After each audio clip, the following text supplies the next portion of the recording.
তৈরি বিল্ডিং, বাড়িঘর, bridge, culvert, সেতু যেটি হোক না কেন, সবই একদিন না একদিন ধ্বংস হয়ে যায়। যেহেতু পৃথিবীর প্রতিটি সৃষ্টি পরিবর্তনশীল এবং একটা সময়ে পরিবর্তনের মাধ্যমে ধ্বংস হয়ে যায়, সেহেতু আলটিমেটলি পৃথিবীও একদিন ধ্বংস হবে এবং এটিকেই বলা হয়েছে কিয়ামত। কিয়ামতের পূর্ব মুহূর্তে কিছু ফিতনা সংঘটিত হবে। সেই ফিতনাগুলোর মধ্যে সবচেয়ে বড় ফিতনা হচ্ছে দাজ্জালের ফিতনা। দাজ্জালের ফিতনা কেন সবচেয়ে বড়, এটি বুঝাও খুবই জরুরি যে দাজ্জালের ফিতনা কেন সবচেয়ে বড় ফিতনা। আদম আলাইহিসসালাতু ওয়াসসালাম যে ফিতনায় পা দিয়েছিলেন, নূহ আলাইহিসসালাতু ওয়াসসালামের কওম যে ফিতনায় পা দিয়েছিল, লূত আলাইহিসসালাতু ওয়াসসালামের কওম যে ফিতনায় নিপতিত হয়েছিল, আদ সামুদ থেকে শুরু করে ফিরআউন নমরুদ থেকে শুরু করে পৃথিবীতে যত ফিতনা এসেছে, তার মধ্যে সবচেয়ে বড় এবং সবচেয়ে ভয়ঙ্কর ও ভয়াবহ ফিতনা হচ্ছে দাজ্জালের ফিতনা। তো দাজ্জালের ফিতনা কেন ভয়াবহ এবং কেন ভয়ঙ্কর, এটি বুঝতে হলে আমাদের কোরআনের যেটি মূল সারমর্ম মেসেজ, সেটি আগে আমাদের বুঝতে হবে। যে আল্লাহ সুবহানাহু ওয়া তাআলা পবিত্র কোরআনে ঘুরিয়ে ফিরিয়ে মানুষকে দুটি জিনিসই শিখাতে চেয়েছে। যদি সমগ্র ইসলামের দুটি বাক্যে সারমর্ম করতে বলা হয়, অথবা সমগ্র কোরআনের দুটি বাক্যে সারমর্ম করতে বলা হয়, তার প্রথম বাক্য হবে তাওহীদ আর দ্বিতীয় বাক্য হবে পরকাল বা পুনরুত্থান। আল্লাহ সুবহানাহু ওয়া তাআলা পুরো কোরআনে বারবার বিভিন্ন অ্যাঙ্গেলে বিভিন্ন আঙ্গিকে মানুষকে এটি বুঝাতে থেকেছেন যে তোমার ইবাদতের একমাত্র যোগ্য তিনি, যিনি তোমার রব। আর এটি বুঝাতে থেকেছেন এই পৃথিবী শেষ নয়, এটি অস্থায়ী, ক্ষণস্থায়ী। এই পৃথিবী ধ্বংস হয়ে যাবে, তোমাদের জন্য অপেক্ষা করছে পুনরুত্থান, চিরস্থায়ী পরকালীন জীবন। এই হলো ইসলাম এবং কোরআনের সারমর্ম। তো প্রথম সারমর্ম যেটি, সেটি হচ্ছে ইলাহ তিনি, যিনি রব। ইবাদতের যোগ্য তিনি, যিনি রব হওয়ার ক্ষমতা রাখেন। যার মধ্যে রব হওয়ার ক্ষমতা নাই, সে ইলাহ হওয়ার যোগ্য নয়। তাকে ইবাদত করতে হবে, তাকে সিজদা দিতে হবে, তার কাছে কিছু চাইতে হবে, এই যোগ্যতা পাওয়ার, এই সম্মান পাওয়ার সে হক রাখে না, যে রব হওয়ার যোগ্যতা রাখে না। তাহলে রবকে, এটি আল্লাহ সুবহানাহু ওয়া তাআলা কোরআন মাজিদে বিভিন্ন আঙ্গিকে বিভিন্ন অ্যাঙ্গেলে তুলে ধরতে থেকেছেন যে আমি রব, এই যে আমি এই পারি, এই কারণে আমার ইবাদত করতে হবে। আর তোমরা যত বাতিল ভ্রান্ত ইলাহের ইবাদত করো, তারা এগুলো পারে না। যেমন কয়েকটা উদাহরণ হিসেবে যদি তুলে ধরি, আল্লাহ সুবহানাহু ওয়া তাআলা বিভিন্ন জায়গায় বলবে আসমান থেকে বৃষ্টি বর্ষণ করে কে, আসমান জমিন সৃষ্টি করেছে কে, পৃথিবীতে পাহাড় স্থাপন করেছে কে, পৃথিবীতে নদী নালা প্রবাহিত করেছে কে। তো এই যে নদী নালা প্রবাহিত করা, পাহাড় স্থাপন করা, বৃষ্টি বর্ষণ করা, আসমান জমিন সৃষ্টি করা, এগুলো রব হওয়ার আলামত, যোগ্যতা। যে এগুলো যে করতে পারে সে ইবাদতের যোগ্য। তো তোমরা বলো এগুলো কে করেছে? তোমরা যদি বলো এগুলো আল্লাহ করেছে, তাহলে ইবাদতের যোগ্য আমি। আর তোমাদের বাতিল ইলাহ যারা আছে তাদেরকে জিজ্ঞেস করো তারা এগুলো করতে পারে কিনা। এবং আল্লাহ সুবহানাহু ওয়া তাআলা প্রশ্ন করতে করতে, চ্যালেঞ্জ দিতে দিতে এত ছোট চ্যালেঞ্জও দিয়েছেন যে তোমরা আমাকে ছাড়া যত বাতিল ইলাহের ইবাদত করো, তাদেরকে বলো একটা মশা বা একটা মাছি বা একটা পিঁপড়া সৃষ্টি করতে পারে কিনা।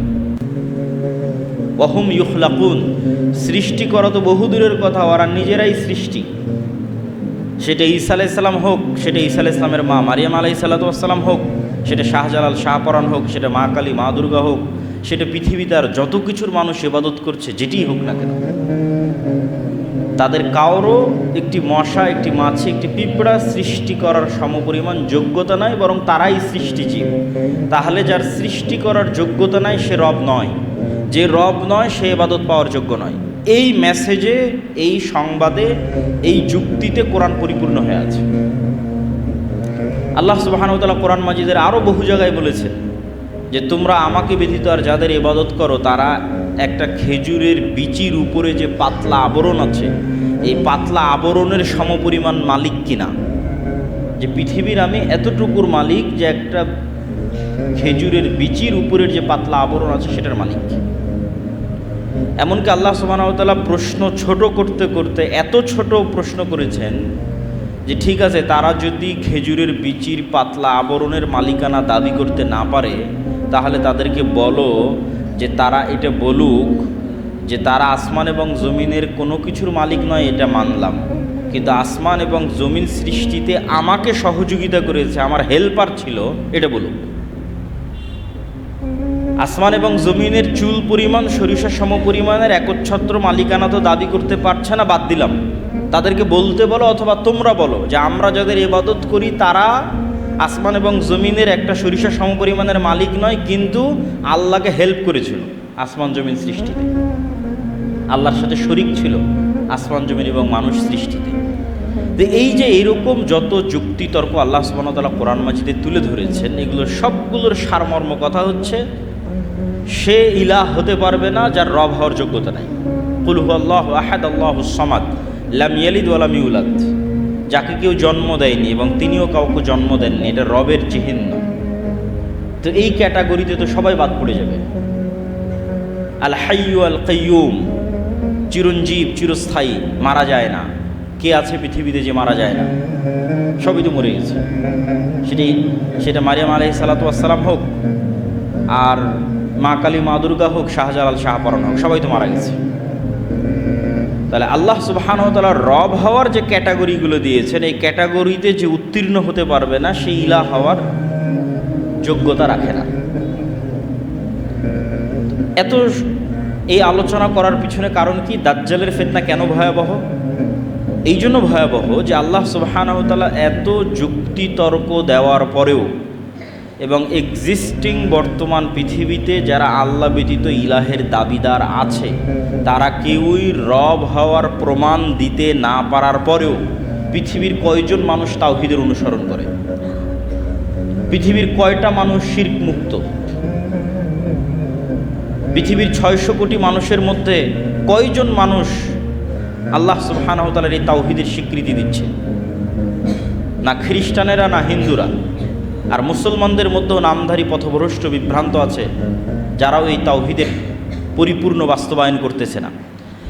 তাহলে রব হওয়ার যোগ্যতা প্রমাণ না দিতে পারার পরেও পৃথিবীর মানুষ বাতিল ইলাহের ইবাদত করতেছে, অথচ তারা রব হওয়ার প্রমাণ দিতে পারেনি।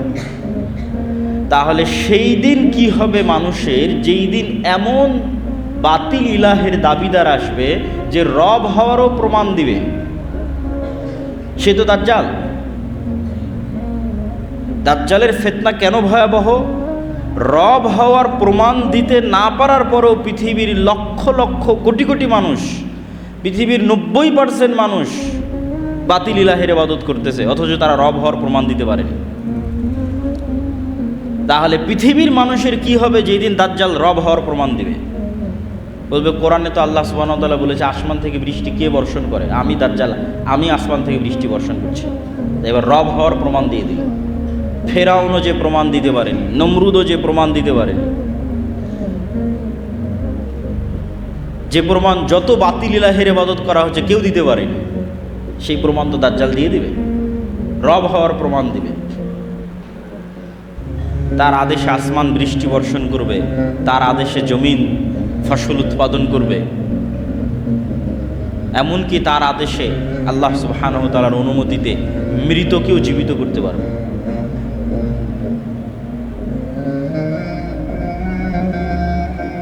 এই জন্য দাজ্জালের ফিতনা ভয়াবহ। তাহলে কোরআনের এত যুক্তি তর্কের পরেও দুনিয়াতে এক্সিস্টিং বাতিল ইলাহরা কেউ রবের প্রমাণ দিতে না পারার পরেও পৃথিবীর 90% মানুষ বাতিল ইলাহের ইবাদত করতেছে। তাহলে যেদিন দাজ্জাল এসে রব হওয়ার প্রমাণ দিবে, সেদিন কয়জন মানুষ ঈমান ধরে রাখবে?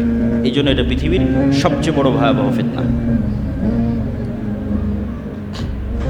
হ্যাঁ, এই ফিতনা থেকে বাঁচতে পারবে কারা? ওই যে দুইটা সারমর্ম বলেছি, ওই দুই সারমর্মের উপরে এই ফিতনা থেকে বাঁচা নির্ভর করে। একটা সারমর্ম বলেছি তাওহীদের বিশ্বাস যাদের মজবুত, আর 2 নম্বর পরকাল এবং পুনরুত্থানের উপর যাদের বিশ্বাস মজবুত। পরকাল এবং পুনরুত্থানের উপর বিশ্বাস মজবুত ছাড়া পৃথিবীর কোনো ফিতনা থেকে বাঁচা সম্ভব নয়। এই জন্য যখনই কোরআন এবং হাদিসে ইসলামের আকীদা এবং ঈমানের সারমর্ম করা হয়েছে, তখন এই দুইটা বাক্যের উপরে সে শেষ হয়ে গেছে, মা ইউমিন বিল্লাহ ওয়াল ইয়াউমিল আখির। দুইটা বাক্য, যে আল্লাহর উপর ঈমান রাখে, পরকালের উপর ঈমান রাখে, এই দুইটা বাক্যের উপরই মানুষের ফিতনা থেকে মুক্তি নির্ভর করে। যার তাওহীদে বিশ্বাস মজবুত, যার পরকালে বিশ্বাস মজবুত। যদিও পরকাল অতি বাস্তব এবং পরকাল এত কঠিন নয়, পুনরুত্থান এত কঠিন নয় আমরা যত কঠিন মনে করি। আমি শুধু পুনরুত্থানের উপর একটা ছোট্ট কথা বলে বক্তব্য সামনের দিকে এগিয়ে যাবো, যে পুনরুত্থান কেন সহজ। আমাদের সামনে এবং চারিদিকে যত গাছ আমরা দেখতে পাই, এই উদাহরণ আল্লাহই কোরআনে দিয়েছে, আমি জাস্ট সহজ ভাষায় বুঝাচ্ছি। যত গাছ আমরা দেখতে পাই, এই গাছ মানুষের চেয়ে জীবন্ত নয়।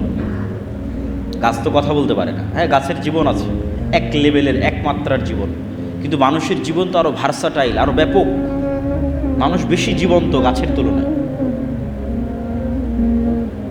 তো গাছের যে বীজ, গাছে ফল ধরার পর যে বীজ বা বিচি, এটা মৃত। খেজুরের বীজ মৃত, যে কোনো বীজ মৃত। তাহলে যেই জিনিসটা মানুষের মতো জীবন্ত নয়, তার থেকে যে মৃত জিনিসটা বের হচ্ছে, ওই মৃত জিনিসটাও যদি মাটিতে পুঁতে দেওয়া হয় এবং সেখানে বৃষ্টি বর্ষণ হয়, তাহলে ওই মৃত থেকে আবার গাছ বের হচ্ছে। তো মানুষের মতো জীবন্ত মানুষের মেরুদণ্ড যখন মাটিতে পুঁতা থাকবে, কোনটা বেশি আশ্চর্যের? বৃষ্টি হওয়ার পর মানুষের মেরুদণ্ড থেকে মানুষ মাটি থেকে বের হয়ে আসবে, এটা বেশি আশ্চর্যের? না গাছের বীজ দানা থেকে আবার আর একটা গাছ বের হচ্ছে, কোনটা বেশি আশ্চর্যের? আমার কাছে গাছের বীজ থেকে আবার আর একটা দানা বের হচ্ছে, এটা বেশি আশ্চর্যের। মানুষ তো অনেক জীবন্ত, গাছ তো এত জীবন্ত নয়, গাছের বীজ তো এত জীবন্ত নয়, মানুষ অনেক জীবন্ত। তাহলে মানুষের মেরুদণ্ড থেকে আবার মানুষ মাটি থেকে বের হয়ে আসবে, এটা কম আশ্চর্যের। এবং এটা আরও কেন কম আশ্চর্যের? মানুষ তার পুরো শরীরে যা কিছু গ্রহণ করে বেঁচে আছে, তার প্রত্যেকটাই তাকে মাটি থেকে গ্রহণ করতে হয়। আমাদের শরীরের মধ্যে ম্যাগনেসিয়াম হোক, ক্যালসিয়াম হোক, ভিটামিন হোক, প্রোটিন হোক, ক্যালোরি হোক, যা দিয়ে আমাদের শরীরে কোষ তৈরি হচ্ছে প্রতিনিয়ত এবং আমরা জীবন্ত আছি, এই প্রত্যেকটা জিনিস আমাদেরকে মাটি থেকে নিতে হয়। যেমন আমরা কলা খাচ্ছি, এই কলাতে ম্যাগনেসিয়াম এবং ক্যালসিয়াম আমার শরীরের মধ্যে ঢুকতেছে, তো ওই কলা ম্যাগনেসিয়াম ক্যালসিয়াম কোথায় থেকে নিয়েছে? মাটি থেকে নিয়েছে। তাহলে আমার শরীরের মধ্যে যা ভিটামিন, প্রোটিন, ম্যাগনেসিয়াম, ক্যালসিয়াম আছে, তার সব কিছু মাটির মধ্যে আছে। তাহলে আল্লাহ সুবহানাহু ওয়া তাআলা এখন আমার শরীরের মধ্যে যদি কোষ তৈরি করতে পারেন, কালকে এই সেম জিনিস থাকার কারণে কেন মাটির মধ্যে কোষ তৈরি হবে না? কেন হবে না? যেহেতু আমি সবই মাটি থেকে নিচ্ছি, তো সবই মাটি থেকে নেওয়ার পর আমার শরীরের মধ্যে কোষ তৈরি হচ্ছে। এবার আমি যখন মাটিতে চলে যাব, সেখানে ওই সেম জিনিস থাকার পরে ওখানে কেন কোষ তৈরি হবে না? তো 1 সেকেন্ডের ব্যাপার, 1 মিনিটের ব্যাপার আল্লাহ সুবহানাহু ওয়া তাআলার জন্য। এই জন্য পুনরুত্থান অতি সহজ এবং অতি বাস্তব। তো যাদের ঈমান পুনরুত্থানের উপর মজবুত থাকবে এবং যাদের ঈমান আল্লাহর তাওহীদের উপর মজবুত থাকবে, তারা পৃথিবীর যে কোনো ফিতনা থেকে মুক্ত থাকতে পারবে, দাজ্জালের ফিতনা থেকেও মুক্ত থাকতে পারবে। তো কিয়ামতের পূর্ব মুহূর্তে যে সংঘটিত ফিতনা সমূহ, এগুলোর যদি সারমর্ম বলি, সারমর্ম বলতে গেলে বলা যায় রাসূলুল্লাহ সাল্লাল্লাহু আলাইহি ওয়াসাল্লামের একটা হাদিস, যে উ'দুদ সিত্তাম বাইনি ওয়া বাইনা ইয়াদাই সাআহ, তোমরা আমার মধ্যে এবং কিয়ামতের মধ্যে 6টা জিনিসকে গণনা করে রাখো। 1 নম্বর হচ্ছে মাউতি, আমার মৃত্যু। রাসূল সাল্লাল্লাহু আলাইহি ওয়াসাল্লামের প্রেরিত হওয়াই পৃথিবীর সবচেয়ে বড় কিয়ামতের আলামত। কেন আগে যত নবী চলে গেছে, সব নবীর পর মানুষ আর এক নবীর অপেক্ষা করেছে। মুহাম্মদ সাল্লাল্লাহু আলাইহি ওয়াসাল্লাম যেহেতু শেষ নবী, সেহেতু আর দ্বিতীয় কোনো নবীর অপেক্ষা নেই, এখন অপেক্ষা শুধু কিয়ামতের। অতএব কিয়ামতের সবচেয়ে বড় আলামত অতিক্রম হওয়া 1400 বছর পার হয়ে গেছে। সেটা হচ্ছে মুহাম্মদ সাল্লাল্লাহু আলাইহি ওয়াসাল্লামের পৃথিবীতে প্রেরিত হওয়া এবং তার মৃত্যু। তারপর রাসূল সাল্লাল্লাহু আলাইহি ওয়াসাল্লাম বললেন মসজিদে আকসার বিজয়। তারপর বললেন ভয়ঙ্কর মহামারী, যে মহামারীতে পৃথিবীর মানুষ মৃত্যুবরণ করে প্রায় শেষ হয়ে যাওয়ার মতো হয়ে যাবে, নাই বরাবর হয়ে যাবে। তারপর রাসূল সাল্লাল্লাহু আলাইহি ওয়াসাল্লাম বললেন এমন ধন সম্পদের আধিক্য যে মানুষের কাছে 100 দিরহাম এবং 100 দিনার অনেক কম মনে হবে। তারপরে বললেন ফিতনাতুন, এমন এক ফিতনা যেই ফিতনা থেকে আরবের কোনো ঘর মুক্ত থাকবে না। লা ইয়াবকা মিনহু বাইতুম মিনাল আরব, আরবের কোনো ঘর এই ফিতনা থেকে মুক্ত থাকবে না। ফিতনা শব্দটি কোরআন এবং হাদিসে যখনই ব্যবহৃত হয়েছে বেশিরভাগ ক্ষেত্রে মারামারি, গণ্ডগোল, কাটাকাটি, যুদ্ধ ইত্যাদির ক্ষেত্রে ব্যবহৃত হয়েছে। ফলত এটিই বেশি সঠিক অর্থ যে এমন ফিতনা মানে এমন ভয়ঙ্কর যুদ্ধ যে যুদ্ধে আরবের প্রত্যেকটা ঘর অংশগ্রহণ করবে। তারপর রাসূল বলেন, হুদনাতুন বাইনাকুম ওয়া বাইনার রোম, একটা চুক্তি হবে যে চুক্তি তোমাদের এবং রোমানদের মধ্যে হবে। রোমান কারা এটা নিয়ে অনেক মতভেদ আছে। আজকের ইউরোপ রোমান না আজকের রাশিয়া রোমান না আজকের আমেরিকা রোমান, কিন্তু মতভেদ থাকলেও এতটুকু নিশ্চিত যে খ্রিস্টানদের সাথে মুসলমানদের একটা চুক্তি হবে। সেটা আমেরিকার খ্রিস্টান না ইউরোপের খ্রিস্টান না রাশিয়ার খ্রিস্টান, সেটা মতভেদ থাকতে পারে। যুগের পরিবর্তনে মানুষ এই হাদিসকে এক একভাবে বুঝতে পারে। আজ থেকে 500 বছর আগে একভাবে বুঝতো, যখন ক্রুসেডারদের সাথে যুদ্ধ হতো তখন একভাবে বুঝতো, তখন তো মনে করতো যে এই হাদিস বাস্তবায়ন হয়ে গেছে। আর এখন হয়তো আমরা আর একভাবে বুঝতেছি। তো খ্রিস্টানদের সাথে মুসলমানদের একটা চুক্তি হবে, তথা আরবের ভয়ঙ্কর গৃহযুদ্ধের ধারাবাহিকতায় খ্রিস্টানদের সাথে মুসলমানদের একটা চুক্তি হবে, যে এই চুক্তির ভিত্তিতে তারা তৃতীয় কোনো শক্তির বিরুদ্ধে যুদ্ধ করবে এবং সেই তৃতীয় শক্তির বিরুদ্ধে যুদ্ধে ওই তৃতীয় শক্তি পরাজিত হবে। সেই তৃতীয় শক্তি কারা তা কোরআন এবং হাদিসে উল্লেখ নাই। সেই তৃতীয় শক্তি ইহুদিরা, সেই তৃতীয় শক্তি হিন্দুরা, সেই তৃতীয় শক্তি চায়নার মতো যারা বুদ্ধিস্ট তারা, আল্লাহু আলাম। তৃতীয় শক্তির বিরুদ্ধে বিজয়ী হওয়ার পর খ্রিস্টানদের একজন মানুষ ক্রুশকে উঁচিয়ে ধরে বলবে ক্রুশের বিজয় হোক, তখন আর এক মুসলিম উঠে সেটাকে ভেঙে দিবে অথবা ওই ব্যক্তিকে হত্যা করবে। তখন খ্রিস্টান এবং মুসলমানরা মুখোমুখি দাঁড়াবে, আর এটি পৃথিবীর ইতিহাসের সবচেয়ে বড় যুদ্ধ, তথা পৃথিবীর ইতিহাসের সবচেয়ে বড় যুদ্ধ হবে খ্রিস্টান আর মুসলমানদের মধ্যে, যেটার নাম মালহামা, যেটা বাইবেলে এবং অন্যান্য ধর্মগ্রন্থে আর্মাগেড্ডন নামে বলা হয়েছে।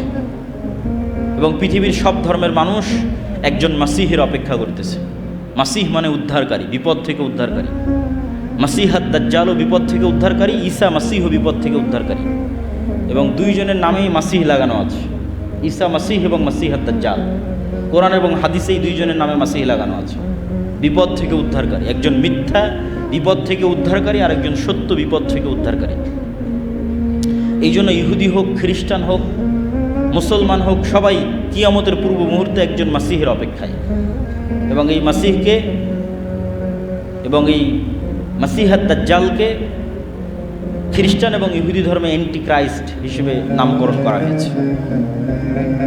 তো পৃথিবীর ইতিহাসের সবচেয়ে ভয়াবহ যুদ্ধ হবে মুসলমান এবং খ্রিস্টানদের মধ্যে, যেখানে রাসূল সাল্লাল্লাহু আলাইহি ওয়াসাল্লামের হাদিস অনুযায়ী 9,60,000 তথা প্রায় 10 লক্ষের কাছাকাছি সেনাবাহিনী একত্রিত হবে খ্রিস্টানদের।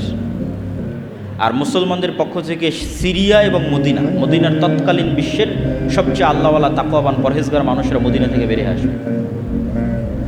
আর সিরিয়া এবং মদিনার মুজাহিদরা জোটবদ্ধ অবস্থায় খ্রিস্টানদের বিরুদ্ধে যুদ্ধে অবতীর্ণ হবে। রাসূল সাল্লাল্লাহু আলাইহি ওয়াসাল্লাম যে জায়গাগুলোর কথা বলেছেন এগুলো হচ্ছে বর্তমান সিরিয়া এবং তুরস্কের সীমান্তবর্তী অঞ্চল, আমাক এবং দাবেক। তুরস্ক এবং সিরিয়ার সীমান্তবর্তী অঞ্চলে এই যুদ্ধ হবে। এবং হাদিসের বিভিন্ন সূত্র অনুযায়ী এই যুদ্ধ 4 দিন চলবে। এবং এই যুদ্ধ এত ভয়াবহ হবে যে আকাশে যদি 1 মাস পাখি উড়ে তাহলে লাশের সারি শেষ করতে পারবে না, এবং কোথাও নিরাপদ জায়গা না পাওয়ায় উড়ন্ত অবস্থাতেই মরে পড়ে যাবে লাশের দুর্গন্ধের কারণে। এবং কোনো বংশে 100 জন মানুষ থাকলে 99 জন মারা যাবে, গনিমতের মালে কেউ সন্তুষ্ট হবে না, কেননা কেউ উত্তরসূরি নাই, উত্তরাধিকারী নাই। এগুলো হাদিসের বিভিন্ন রেওয়ায়েতে এসেছে। তো এই যুদ্ধে যখন মুসলমানেরা বিজয়ী হবে তখন পৃথিবীতে মুসলমানদের সামনে দাঁড়ানোর মতো আর কোনো শক্তি অবশিষ্ট থাকবে না, কেন খ্রিস্টানদের সর্বোচ্চ শক্তির বহিঃপ্রকাশ এই যুদ্ধে তারা করে ফেলেছে, 10 লক্ষ। ফলত মুসলমানদের সামনে দাঁড়াবে এরকম আর কোনো সেনাবাহিনী তখন পৃথিবীতে অস্তিত্বমান নাই। তো মুসলমানদের এই বিজয় অভিযান কিছু বর্ণনা অনুযায়ী তুরস্কের রাজধানী ইস্তাম্বুল, কিছু বর্ণনা অনুযায়ী ইতালির রাজধানী রোম পর্যন্ত পৌঁছে যাবে, ধারাবাহিক বিজয় অভিযান। এবং তার মধ্যে একটা শহর মুসলমানেরা বিজয় করবে অস্ত্র ছাড়াই, জানিবুম মিনহাল বার ওয়া জানিবুম মিনহাল বাহার, এমন এক শহর যার একদিকে সমুদ্র এবং একদিকে সমতল। ততদিন পর্যন্ত কিয়ামত হবে না, লা তাকুমুস সাআহ, ততদিন পর্যন্ত কিয়ামত হবে না যতদিন না বানু ইসহাকের 70,000 মানুষ এখানে যুদ্ধ না করেছে। বানু ইসহাক মানে বানু ইসরাইল। তাহলে এই হাদিস থেকে আর একটা সূক্ষ্ম জিনিস বোঝা যায় যে বানু ইসরাইলের অধিকাংশই অথবা আর কেউই ইহুদি নাই, বরং সবাই মুসলমান হয়ে গেছে। এবং আজকের যারা ইহুদি তারা জেনেটিক্যালি এটা প্রুফ করতে পারবে না যে তারা ইব্রাহিম আলাইহিসসালামের সন্তান। কেন ইব্রাহিম আলাইহিসসালাম সাদা চামড়ার নন, তথা ইউরোপ এবং আমেরিকার মানুষের গায়ের যে চামড়ার রং, এটা ইব্রাহিম আলাইহিসসালামের গায়ের চামড়ার রং নয়। ইব্রাহিম আলাইহিসসালাম হচ্ছে নূহ আলাইহিসসালামের ছেলে সামের বংশধর, আর সামের গায়ের চামড়ার রং হচ্ছে আরব বিশ্বের মানুষের গায়ের চামড়ার রং যেমন তেমন, মেটে সাদা, ধবধবে হলদেটে সাদা নয়। ধবধবে হলদেটে সাদা হচ্ছে ইউরোপ, শীতকালীন অঞ্চল, ইউরোপ, আমেরিকা, রাশিয়া, যারা নূহ আলাইহিসসালামের সন্তান ইয়াফেসের বংশধর। তো যেহেতু ইব্রাহিম আলাইহিসসালাম নূহ আলাইহিসসালামের ছেলে সামের বংশধর, এই জন্য তার গায়ের রং বর্তমান আরব বিশ্বের মানুষের গায়ের রং যেমন তেমন। এই জন্য ঈসা আলাইহিসসালামের গায়ের রং, মুহাম্মদ সাল্লাল্লাহু আলাইহি ওয়াসাল্লামের গায়ের রং সব কাছাকাছি একই। আর বর্তমান যারা নিজেদের ইহুদি দাবি করছে এবং ফিলিস্তিনে জোরপূর্বক জায়গা দখল করছে, সব সাদা চামড়া। সুতরাং জেনেটিক্যালি এটা প্রুভ করা সম্ভব নয় যে তারা ইব্রাহিম আলাইহিসসালামের সন্তান। তাহলে ইসহাক আলাইহিসসালামের বংশের 70,000 মানুষ মুসলমান অবস্থায় যুদ্ধ করবে এবং এমন এক শহর বিজয় করবে অস্ত্র ছাড়া। তো কিছু মুহাদ্দিস ব্যাখ্যা করেছেন এটা ইস্তাম্বুল এবং এই যুদ্ধের পরই বিজয় হবে, আর কেউ ব্যাখ্যা করেছেন এটা ইতালি। কেন কিছু জয়ীফ হাদিসে বর্ণিত আছে যে রাসূল সাল্লাল্লাহু আলাইহি ওয়াসাল্লামকে জিজ্ঞেস করা হলো যে মুসলমানরা আগে ইতালির রাজধানী রোম বিজয় করবে না কুস্তুনতুনিয়া বিজয় করবে। রাসূল সাল্লাল্লাহু আলাইহি ওয়াসাল্লাম বললেন আগে কুস্তুনতুনিয়া বিজয় করবে, তারপরে রোম বিজয় করবে। তো ওখান থেকে অনেকেই ব্যাখ্যা নিয়েছেন যে এটি হচ্ছে ইতালির রাজধানী রোম। এবং যুক্তিতে কেন টিকবে, আসলে এত বিশাল যুদ্ধের পর পৃথিবীতে আর মুসলমানদের সামনে দাঁড়ানোর মতো কোনো অস্তিত্বশীল শক্তি নাই। এবং মুসলমানদের এই বিজয় অভিযানের কারণে ইহুদি এবং খ্রিস্টানেরা বিপদগ্রস্ত থাকবে। কেন মুসলমানরা সব বিজয় করে নিয়েছে, মসজিদে আকসা বিজয় করে ফেলেছে, ইউরোপ বিজয় করে ফেলেছে, ভারত বিজয় করে ফেলেছে। এগুলো অনেক হাদিস থেকে একত্রিত করে আমি বলতেছি, এগুলো প্রত্যেকটা কথার পিছনে বিভিন্ন হাদিস আছে। তো যেহেতু মুসলমানদের সামনে আর কোনো বাধাই নাই, সব বিজয় করে ফেলেছে, মসজিদে আকসা, ভারত, ইউরোপ সব বিজয় করেছে, তো ইহুদি খ্রিস্টানেরা তো বিপদে। তো এই জন্য এবার তাদেরকে উদ্ধার করার জন্য, বিশেষ করে ইহুদিদেরকে উদ্ধার করার জন্য দাজ্জালের আগমন হবে। এবং দাজ্জাল মুসলমানদের এই ভয়াবহ বিজয় অভিযানকে থামানোর জন্য শয়তান অদৃশ্য থেকে আওয়াজ দিবে, দাজ্জাল তোমাদের বাড়ি ঘরে প্রবেশ করেছে। এবং মুজাহিদরা তাদের এই বিজয় অভিযান থামিয়ে, কেন এটা পৃথিবীর ইতিহাসের সবচেয়ে ভয়াবহ ঘটনা যে দাজ্জাল বের হয়ে গেছে, শকিং নিউজ, এর চেয়ে ভয়ঙ্কর সংবাদ আর হতে পারে না। এই জন্য বিজয় অভিযান বাদ দিয়ে সব দামেশকে ফিরে আসবে খুঁজতে যে আসলে দাজ্জাল বের হয়েছে কিনা। কিন্তু ততদিনেও দাজ্জাল বের হয়নি। কিন্তু দামেশকে ফিরে আসতে আসতে অথবা ফিরে আসার পরপরই সত্যি সত্যি দাজ্জাল বের হয়ে যাবে। এবং দাজ্জাল বের হবে যেহেতু এক্সট্রা অর্ডিনারি, ভয়ঙ্কর, অমানবিক এবং অলৌকিক ক্ষমতা নিয়ে, যা মানুষের সাধ্যের মধ্যে নয়, এরকম ভয়াবহ অলৌকিক ক্ষমতা নিয়ে যেহেতু দাজ্জাল আসবে, সেহেতু নিমিষেই যেই মুমিন মুজাহিদরা বিশ্বের প্রায় সকল পরাশক্তিকে পরাজিত করে মুসলমানদের বিজয় নিশ্চিত করেছে, তারা নিমিষেই নিজেদের জন্য পৃথিবীকে সংকুচিত অবস্থায় পাবে এবং দাজ্জালের ফিতনা মোকাবেলা করার মতো কোনো শক্তি সামর্থ্য তাদের কাছে থাকবে না।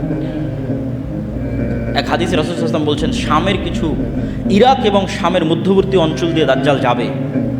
যাওয়ার সময় কোনো এক শহরে গিয়ে বলবে তোমরা আমার উপর ঈমান আনয়ন করো। তো ওই শহরের মানুষ ঈমান আনয়ন করবে, তখন ধন সম্পদ মৌমাছির চাকের সাথে যেভাবে ছুটে তাদের পিছনে সেভাবে ধন সম্পদ ছুটবে। আর শামের কোনো এক নগরীতে এসে বলবে আমার উপর ঈমান আনয়ন করো, তারা ঈমান আনয়ন করবে না। তখন আসমান এবং জমিন, ফসল উৎপাদন, বৃষ্টি বর্ষণ এমনভাবে বন্ধ করে দিবে যে যেহেতু পরিপূর্ণরূপে বৃষ্টি এবং মাটি দুটোই পানি শূন্য হয়ে গেছে, ফলত এখানে আর ঘাসপালাও খাওয়ার সুযোগ নাই, ঘাস পাতা খাওয়ারও সুযোগ নাই। তখন একটাই সুযোগ, যেটা হাদিসেই বর্ণিত আছে, যে তাদের বাড়িতে রাখা বিভিন্ন কাঠের আসবাবপত্রকে চিবিয়ে চিবিয়ে সেখানকার মধ্যে থেকে রস বের করার চেষ্টা করবে। এত ভয়ঙ্কর দুর্ভিক্ষ দেখা দেবে। তাহলে দাজ্জাল আসার পরে মুমিন এবং মুজাহিদেরা বিপদে পড়ে গেল। তাহলে দাজ্জাল এসে কাদের উদ্ধার করলো? ইহুদি এবং খ্রিস্টানদের উদ্ধার করলো। এবার মুমিন এবং মুসলমান যারা আছে তাদেরকে বিপদ থেকে উদ্ধার করার জন্য ঈসা আলাইহিস সালাম আসবে। দাজ্জালের 40 দিন অতিক্রম হওয়ার যখন শেষ হবে তখন, এবং ঈসা আলাইহিস সালাম আল্লাহর পক্ষ থেকে আরও ব্যাপক অলৌকিক ক্ষমতার সাথে প্রেরিত হবেন, যার অলৌকিক ক্ষমতার বর্ণনা বিভিন্ন হাদিসে এসেছে যে তার নিঃশ্বাসে কাফের মারা যাবে, নিঃশ্বাস যত দূর যাবে কাফের মারা যাবে। দাজ্জালকে হত্যা করতে হবে না, ঈসা আলাইহিস সালামকে দেখলেই লবণের মতো, লবণ যেভাবে পানিতে পড়লে গলে যায় সেভাবে গলে যাবে, কিন্তু তারপরে ঈসা আলাইহিস সালাম তাকে হত্যা করবে। তো ঈসা আলাইহিস সালামের আগমন এবং দাজ্জালের পৃথিবীতে আগমন, এই দুইটাকে অনেক নাস্তিক, অনেক হাদিস অস্বীকারী বিভিন্ন যুক্তিতে অস্বীকার করতে চায়। তামিমা তারির হাদিসে দাজ্জালের বিশাল দেহের কথা বলা আছে, দাজ্জালকে দ্বীপের মধ্যে দেখতে পাওয়ার কথা বলা আছে। তো এখন তো বিজ্ঞানের যুগ, সারা পৃথিবী মানুষের নিয়ন্ত্রণে, কোথায় দাজ্জাল? আর দাজ্জালের এত বিশাল দেহ কিভাবে হয়, আর কেমনি বা ঈসা আলাইহিস সালাম আসমান থেকে নেমে আসবে? তো এটা বিশ্বাস করা অত কঠিন কিছু নয় যদি মানুষের আগের অতীতের নলেজ থাকে। অতীতের নলেজ কি? আদম আলাইহিস সালামই তো নিজে স্বয়ং আসমান থেকে নেমে এসেছে, তাহলে আসমান থেকে নেমে আসা তো নতুন ঘটনা নয়। তো পুরাতন সালাম নিজে আসমান সফর করে এসেছে, তাহলে বিশ্বাস অনুযায়ী আসমানে যাওয়া এবং আসমান থেকে আসা পৃথিবীতে কোনো নতুন ঘটনা নয়, পুরাতন ঘটনা। যদি নতুন ঘটনা হতো তাহলে বিশ্বাস করতে কষ্ট হওয়া স্বাভাবিক, পুরাতন ঘটনা বিশ্বাস করতে কেন কষ্ট হবে? আদম আলাইহিস সালামকে নিজে যেখানে হাদিসে বলা হচ্ছে তিনি 60 হাত, প্রায় 30-35 মিটার, প্রায় 10 তলা বিল্ডিংয়ের সমান উঁচু। তা আদম আলাইহিস সালাম নিজেই যদি 10 তলা বিল্ডিংয়ের সমান উঁচু হয়, তাহলে তার কোনো সন্তান বৃহৎ দেহের হওয়া এটা তো অস্বাভাবিক কিছু নয়, অসম্ভব কিছু নয়, ইললজিক্যাল কিছু নয়, অবাস্তব কিছু নয়। তাহলে অতীত সম্পর্কে নলেজ থাকলে এই জিনিসগুলোর উপর প্রশ্ন উত্থাপন করা অযৌক্তিক।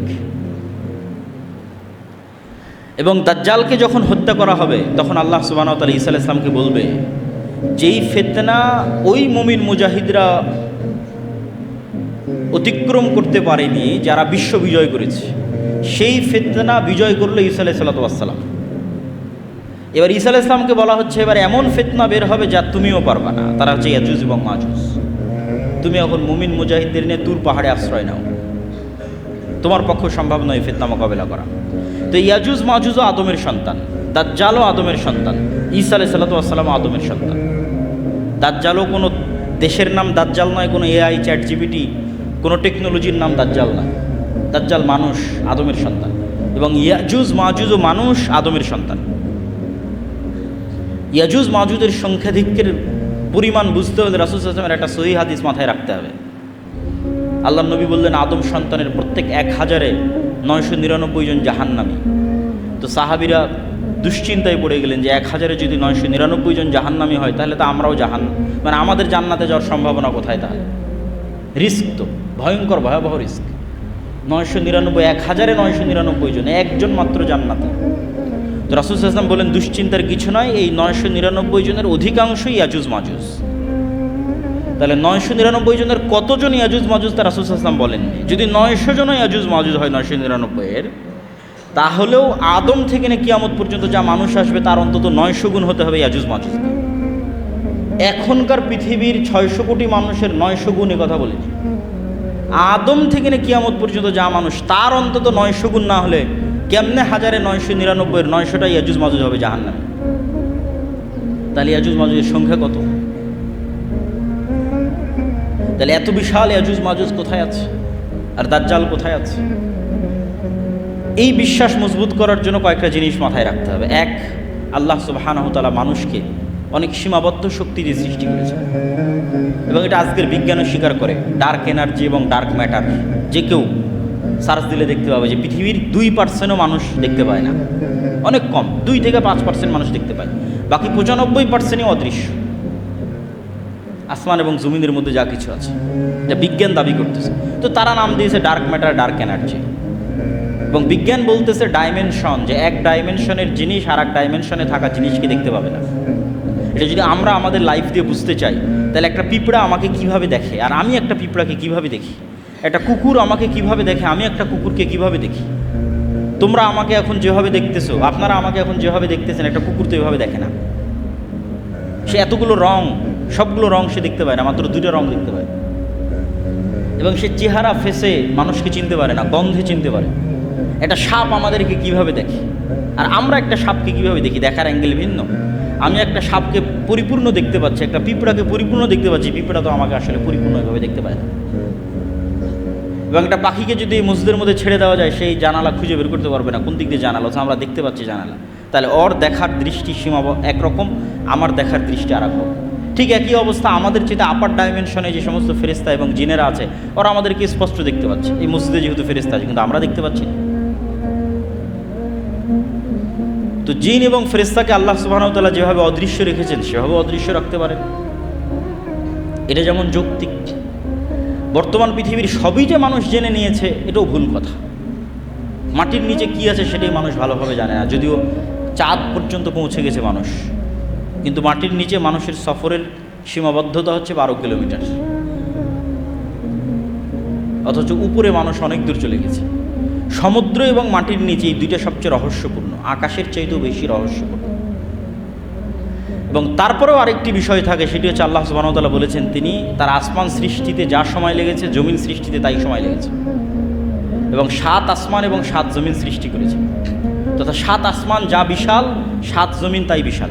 ওয়া ইয়াতানাজ্জালুল আমরু বাইনাহুন্না, আর আল্লাহর ওহী, আল্লাহর আদেশ 7টাতেই অবতীর্ণ হয়। 7 আসমান এবং 7 জমিনই অবতীর্ণ হয়।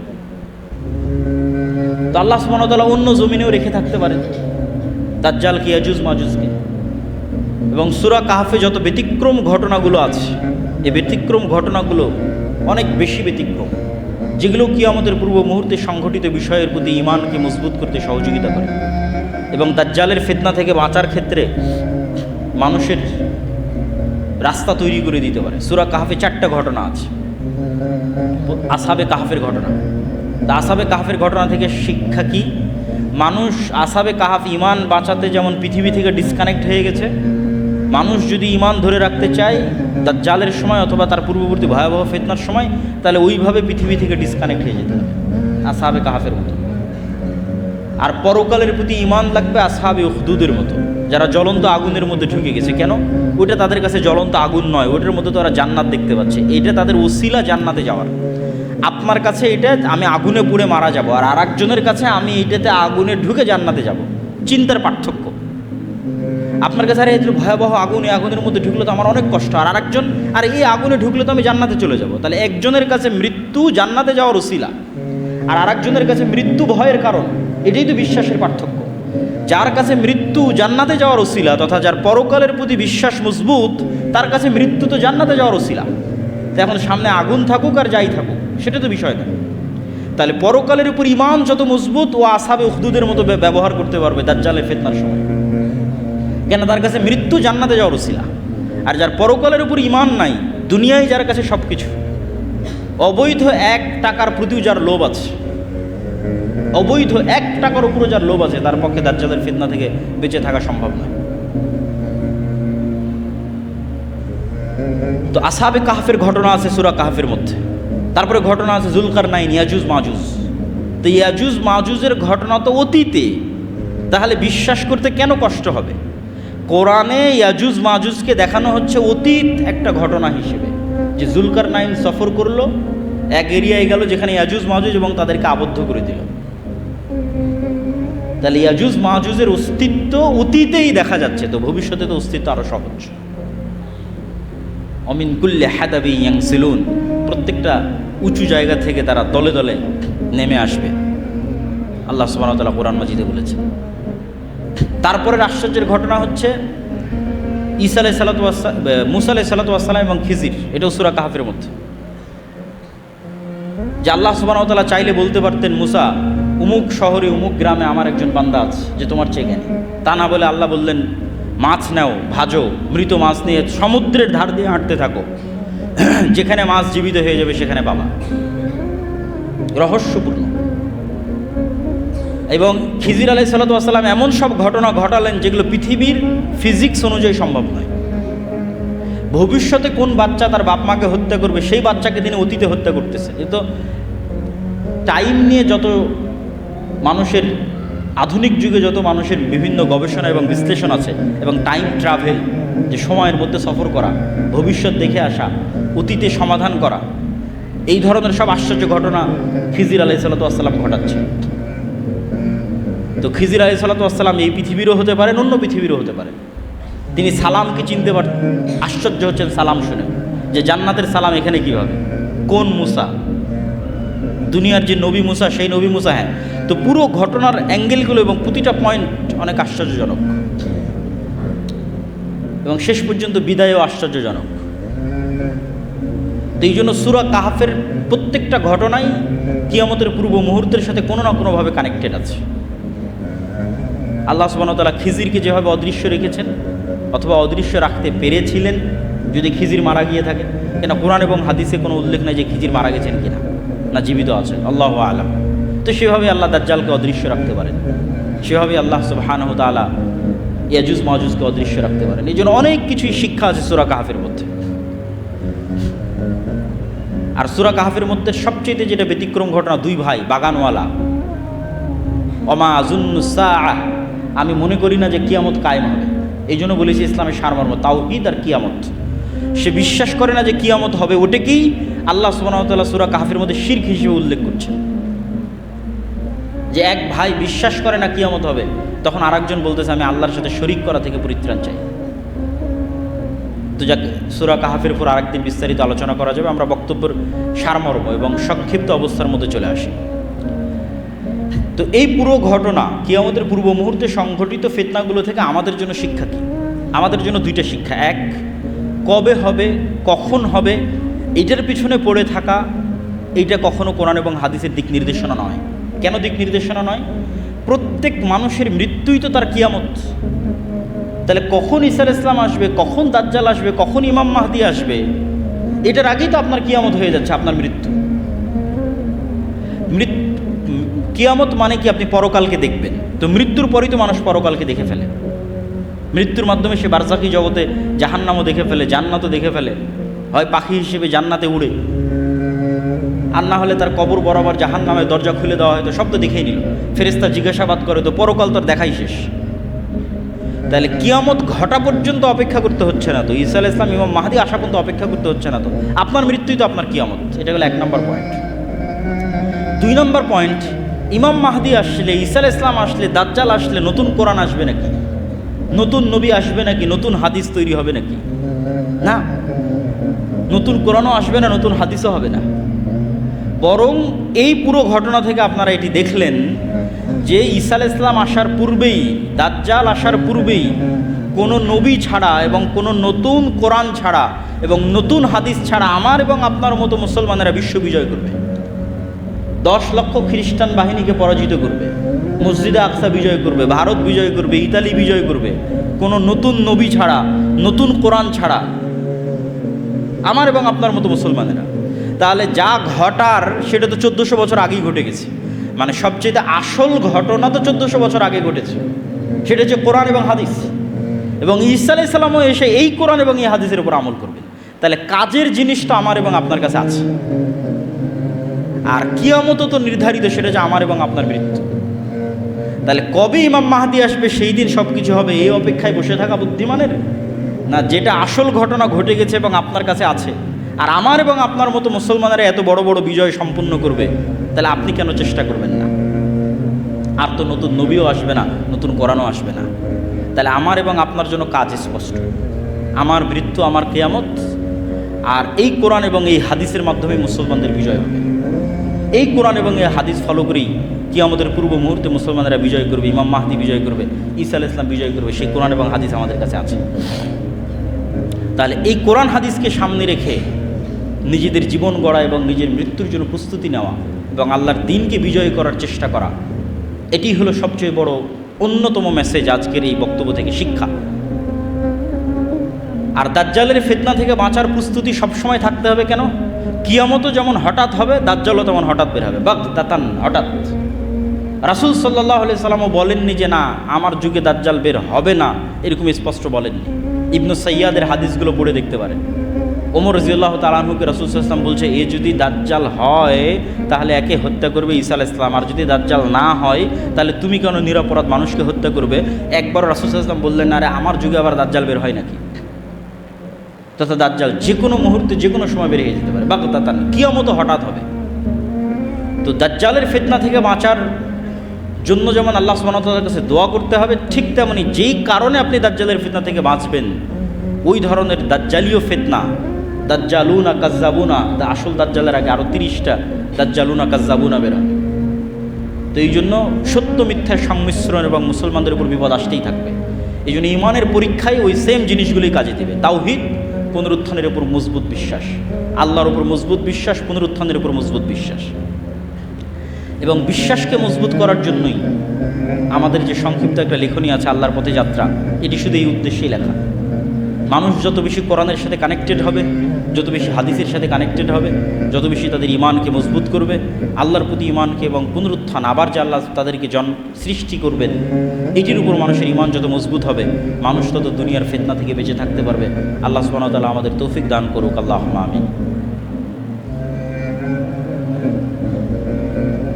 আলহামদুলিল্লাহ ওয়াহদা ওয়াসসালাতু ওয়াসসালামু আলা মান লা নাবিয়্যা বা'দাহ। ইয়া আইয়ুহাল্লাযীনা আমানু সাল্লু আলাইহি ওয়া সাল্লিমু তাসলিমা। আল্লাহুম্মা সাল্লি আলা মুহাম্মাদ ওয়া আলা আলি মুহাম্মাদ কামা সাল্লাইতা আলা ইব্রাহিম ওয়া আলা আলি